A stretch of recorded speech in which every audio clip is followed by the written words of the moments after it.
په دې کې چې کله دوه درې اقوال راشي چې دا لار ټیک ده که دا لار ټیک ده او که دا په هغې کې فتوی په مفتا به قول باندې ټیک شو غیر مفتا به هغه اثر نقلی لکه صفا دا ده چې مخ به اړولی شي چېرته کعبة الله ته مخ به کعبې ته اړولی شي خو صحیح بخاري اوچت کا هلته راځي چې بیت المقدس ته نبي علیه السلام مونځ کړلی نو ته څه وې چې رسول الله صلی الله علیه وسلم چې کوم خلک بیت المقدس ته مونځ کوي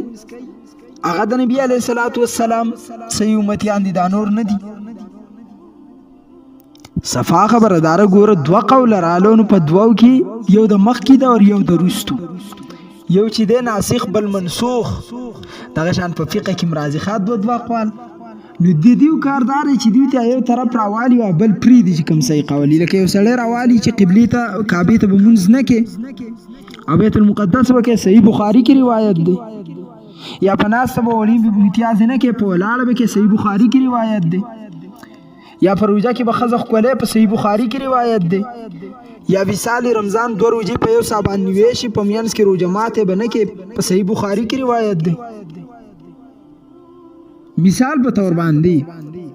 څه جواب بوله ورکې صاحب یو ناسخ بل منسوخ یو راجح بل مرجوح داسې په فقه کې هم دوه عبارات راشي د هغې تپوس به ته د مفتي صاحب نه کې لکه اوس دور کې حکیم الامت اشرف علي تانوي رحمت الله علیه فتوا ورکړې وه اشرف علي تانوي رحمت الله علیه فرمایل چې د هر مولا بیان بناوري د هر چا کتاب بنه ګوري دغه وخت کې سوشل میډیا نه و خو الارزګین کې چې جلسه منډي به ورته نه وي چې د ځان د کوترې جوړ کړي او هر کتاب چې تاسو ملاوي کتاب نه ګوري کنه فساد به ډیر راوځي او د قران د تفسیر د فاره هغه علوم ذکر کړي چې دا چا ویلي نو په صحیح قران باندې پیږي او دا ټیک خبره ده د هر شي د پاره خپل اصولي نو لیکچرر صاحب را پاسې دو چې قرآن خور سړی تفسیر کولی شي اردو کې لیکلی شوی تفسیر او پښتو کې لیکلی شوی نو ما د بی اس کتاب ولې اردو کې نشته نن ماس عمرانیات کاتو نو ما سکن ټکې پټکې زما ذهن ته ولوېدو او زه اوس دلته کښېنم او ویم چې عمرانیات درته زه ویم او بی اس کې مه وایي یا ایم اسلامیات زمان د چا پلار هم راسه نشي ویلی خدار سړي خپل کار دی سیبا که زه شل سل کینم زمانه د بی اس د تعریف تپوس وکړم مال نه راځي صفا خبره دا ده کتاب یې راوړو زه به ته ویم په اردو کې شته پښتو کې شته پښتو ته به اورېدلي دې مطلب خدا نه دی چې یو علم باندې سړی پیږي نو بس صرف ریډینګ ته وګوري بیا پاس یو په بورډ باندې لیکچرز ورکول شروع کړي ځکه زما چې بی اس والا اول کینی اب زمانه اول تپوس د بی اس کوي چې د دې سم مطلب سم مراد دی دغه شانته چې د قرآن تفسیر ته کښېنېږه نو تا لیدلي نه دي صرف و نحو کې تا ته یو د نر بچی ناست دي لکه د بنیر والا علیم او ملا کې فرق زما خو ملا لفظ خو وخت د علیم سره زمونږ اډو د سره کار نشته خو د شکل ته خواصې لږ وګورئ ها زه جمعیت والا ته یم جمعیت علما اسلام ته چې دا شی ستاسو په خلاف روان دی تبلیغي حضرات دویم دا څو قسمه کسان زما طرف ته متوجه شو دا شی په خپل باندې ناکامه کیږي دا کم ټرند چې دی د علماو په خلاف روان کړل دا ورکوټ شان جماعت د بری پاکستان کې او د اسلام په نوم یا د اسلام په نوم باندې خلک دوکه کوي دوه خبري واره تبلیغي جماعت د 30 کروڑ په دنیا کې زیات دي کم امتیاز یو کې کنو نو د دیو په کې پاتم نه لګي او زموږ علما به د اغستی لکه د 400 سیلابو دویم تبلیغی دا زمونږ د شیخ زکریا صاحب د هغوی د مهنت جماعت دی د مولانا محمد الیاس رحمت الله تعالی علیهما دویم جمعیت علماء اسلام او دریم عام طور علماء کرام څلورم د دیو کارکنان یو عزم وکړي بس په عزم په اراده باندې د دیو چینل پلاک سبسکرایب ختم کړي یو چې کله ول تاسو دا ختم کړو دی په خپل صحیح لار تراشو کرانه غو زما په مخ لاړی راتو که د غل سزا مال راګه د لباس هم رانه وباسه دا خبرې زکه کوي چلته تاسو ګورئ دویم په فیسبوک هم فالو ختم او په ټیک ټاک باندې فالو ختم په دې عزم باندې تاسو شروع وکړئ دا ټول شی خو چې ګوري خو زمونږ خلک دي که نو موږ ته خپل خلک خرابوي موږ ته خپل خلکو په زړه کې حسد راچي او بغض راچي هغوی د دین نه لرې کوي ته نن نه بعد ما اورئ می شیر کوئ ما جواب ورکوئ ما پې کامنټس کوئ ما پې لایک کوئ حیثیت والا مه ورکوئ دا خو ګوره چې کله سړی بې حیا شي که نو هغه هر څه کوي او تاسو دوی ته سپورټ پسې ورکړلی ګورئ نو د نن نه بعد دغه شانتي لوبه ورسره وکئ کاتی بالکل مه کوئ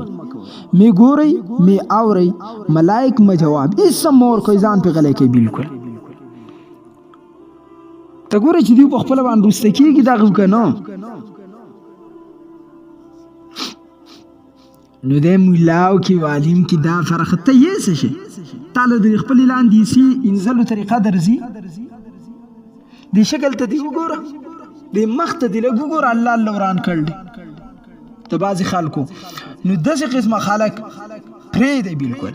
دا لږ وخت دی چغې به ووایي بیا په خپله باندې ځای له راشي ټیک به شي ګل چاهت څه څومره ښه تبلیغیانو وکړو او چې وي ته په تبلیغیانو پسې لګیا شو نو خلک ورته ښه متوجه شي ځنې چې او صاحب لګیا دی دا غلطي ټوله چې ده دا زموږ په خپله باندې ده چې موږ نشی راغستی دی او مخکې م کېنول دی نشیسته د دې شکل ته وګورو دا علم دی بس سپین جامې واغوندو د پاسه پې تور واسکټ او کېنه او دا دغه دی څه وایي ځان ته سیکولر یم د شکل ته دې وګوره د راستي چې پټ زګینو پاته دی ولګي نو بیا به دې پاته شرمېدل ته مو اوس د دې شي چې راځه او خبرې کوه یا یو جمعه چې دا د کوم عالم په کلي کې مې که نو د کوم عالم په کلي کې نو د جمعې په ورځ باندې په منبر کښېنه خو چې څنګه راغی د منبر نه راټوپ کړی راځه پیر صاحب کښېنه ته موږ ته د علم او عالم چل ښیې ته راشه یو جمعه دوه جمعې بیان وکړې چې خوله دې بیا وازه نیولي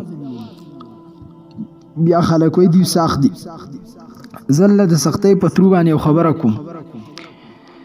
موږ د شاکار څه سختي کړې وه وجه پکې څه وه وجه دا وه چې هغه وی چې مفتي صاحب تاسو نن زما مور ته په جمعه کې حقوق العباد هم څومره ټچ کړلی په دې انداز حقوق العباد له تا څومره ټچ ورکړلی یوې دا وه څه وجه زما پلار ته تا ویل دي چې د خور حق ورکړي نو ویل چې تا ته پته دی چې ستا د پلار څه ستا د خور حق دی مولا ته د ویلو څه حاجت دی مثال په طور باندې ستاسو په جب کې 3000 روپۍ دي تا ته پته ده چې زما په جب کې 3000 روپۍ دي ته چې نه مولوي صاحب ته ووایي چې د په جب کې 3000 روپۍ دي حاجت څه دی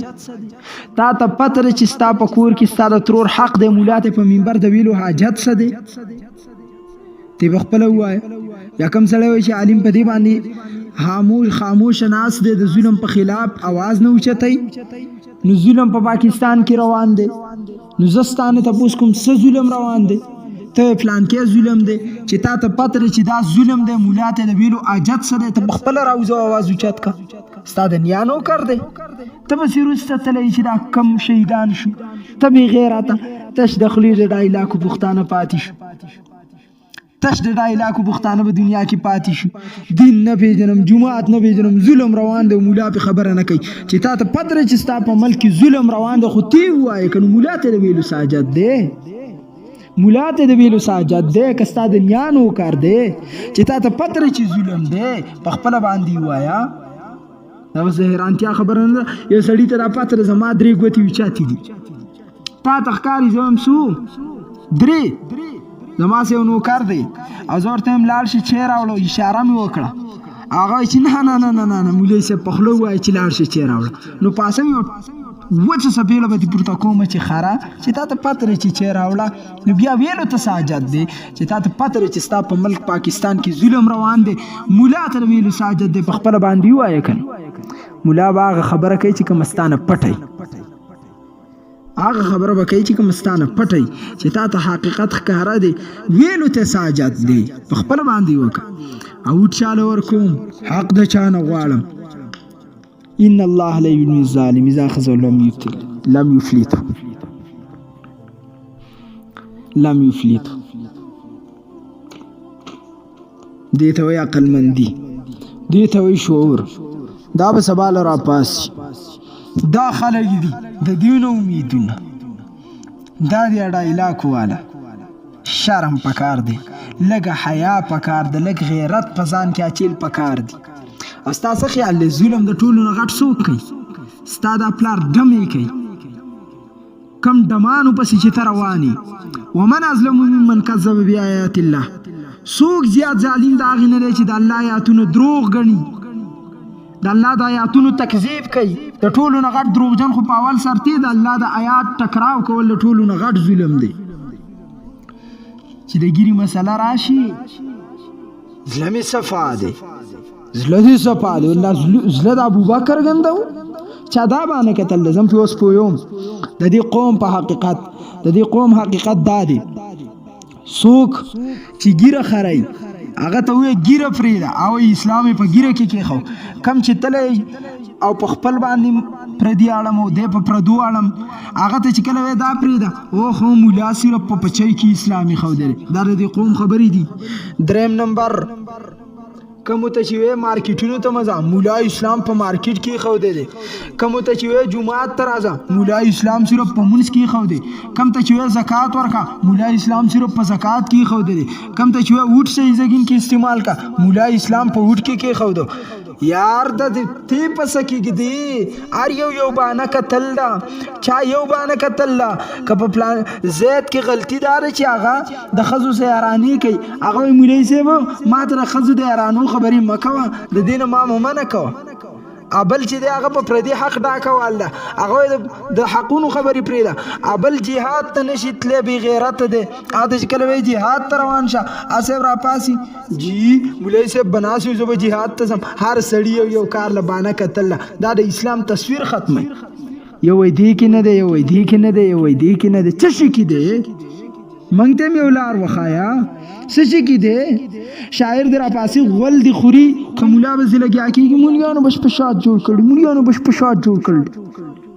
مولا به شاد نه دی جوړ کړی. خو دا هغه قوم دی چې که الله چېرته کینسر په داسې خلکو کې ولګوي، چینجي پکې وکړي او عمر له ذلیله عمر له ذلیله. که چېرته ته د زړه نه وی زه په ناحق یم، زه خدای یو خبره کوم، که ته د زړه نه وی موږ په ناحقه باندې یو، الله دې موږ ذلیله کړي. او که زه د زړه نه ویم او ته په ناحقه باندې که نه، او صرف خارخ دی د پکې رب العالمین دې پکې چینجي وکړي. بس داسې بدبون نه روانې که نو چې ځناور هم دنه نفرت کوي. سودخور صاحب بینک والا له ورشه، بینک والا وایي جی زموږ په دې بجلۍ کې هم سود دی، زموږ په اوبو کې هم سود دی، زموږ د ګاډي پتلو کې هم سود دی، نو په بینک کې نوکري ولې حرامه ده؟ دا ځان له یو طرف بانه ګوري او ګناه نه بانه کاته، هغه حلال د خلکو په نظر کې ثابتول څه شی دی؟ څه شی دی؟ کفر نه دی؟ د الله د آیات ټکراو نه دی؟ نو غټ ظلم خو تا د دین صدا روان کړ دی چې تا یو عمل له بانه کتل، مونځ له دې بانه کتل، روجې له دې بانه کتل، زکات له دې بانه کتل، حج له دې بانه کتل، عبادات له دې بانه کتل دي. او چې کم د پکې حرامیتوب د هغې له دې ځان له باندې کتل دي. غټ ظلم خو اول په سر دا دی، د دې په خلاف خبره وکړه. دا هغه ظلم یې پښتون یې مړ کړو، پښتون یې مړ کړو، پښتون یې مړ کړو. پښتنو مشرانو ویل چې یې پښتون آب مري په سینه باندې به لګي، چې یې پښتون آب مري. ته چې ژوندی تا څه وکړو؟ ته چې رقم د مرګ خبره کوې، ته ژوندی تا څه وکړو؟ ته راوتلې تا یې تپوس وکړو، ته له به سعودي کې نه ځایه وه د بیزې په شان مخ یې نیولې، د هغه ځای کې نه غړ څه ساقیني مې دی که څه شی دی مرداره دی. شکل ته دې وګوره، که نرې خو راشه په دې ملک د خلاف ورزي وکړي چې پته دې ولګي. زه به ستا خیرات هم ومنم، ته د مولا نه غواړې. او دا کومې چې په دې ملک کې وي لږ بار ته راوځه، په ډانګو باندې یو بل ته کېنئ، خپلې ښځې هم څرګندې کړي. نور پښتو د پښتون مړ کېږي. پښتون دی چېرته؟ پښتون ته وایي چاته؟ پښتون دی څه شی؟ پښتون تاسو ثابت کړی څه شی دی؟